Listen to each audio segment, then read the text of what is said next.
Now, in the beginning of Animal Crossing New Horizons, I'm probably going to focus on making a functional but also good-looking town. You know, it's not going to be totally exactly what I want it to eventually be, but it is going to be pretty decent. I want to make sure I'm progressing in the game at a normal pace, getting every achievement-based item in a pretty reasonable amount of time. But the thing is that my end goal for the game is not to have just a functional town. It's to have something that's one of a kind, unique, and comes basically from my creativity as a town designer, as well as my nostalgia for certain parts of gaming as a kid. And I think I can say that my ultimate dream island layout is exactly that. Now, I don't have the capability to show you exactly what I'm thinking of in my head. I have a pretty good idea of what the layout is going to be and how it's going to eventually look, but I don't have the artistic capabilities to actually make that happen in front of me and give you guys an actual piece of art that shows what I'm thinking of. But I do have it in mind, and it is inspired by a few things that I'm going to show you today. First and foremost, you need to know one major thing about my childhood. I was a huge Pokemon geek.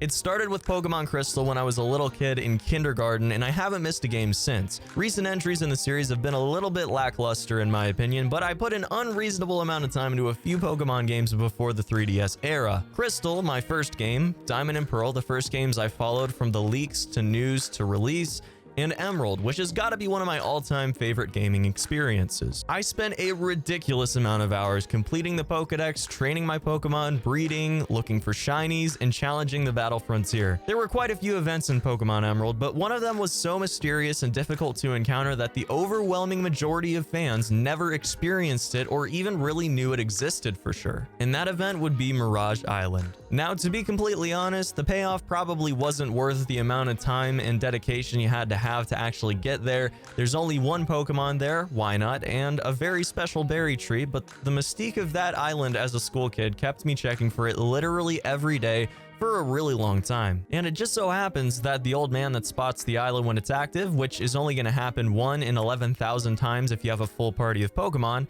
was located on a very cool floating island called Pacifilog Town. To first get to Pacifilog Town, you actually have to surf there, considering it's a completely floating town in the middle of the sea, but then eventually you can fly there, which is what I found myself doing on a daily basis for literally years. And considering how often I found myself there, just checking for Mirage Island on a daily basis, I got pretty familiar with the cool design it has. Floating houses with log bridges connecting them over a large body of water in the middle of absolutely nowhere just has a pretty cool feel to it. And that's exactly what I hope to eventually go for with my New Horizons island. With patterns being as customizable as they are, I don't think it's going to be difficult to create a sort of wooden platform look surrounding houses and installations in town. And we've seen log bridges a few times now, which definitely is going to help add to the aesthetic I'm going for. Again, I'm not a capable artist. I really don't know what I'm doing when it comes to actually hand drawing what I'm thinking of in my head, but I hope that the examples I've given you today kind of give you an idea as to what I'm going for. A floating town in the middle of nowhere with an island surrounding it, possibly just beaches on the outskirts of it.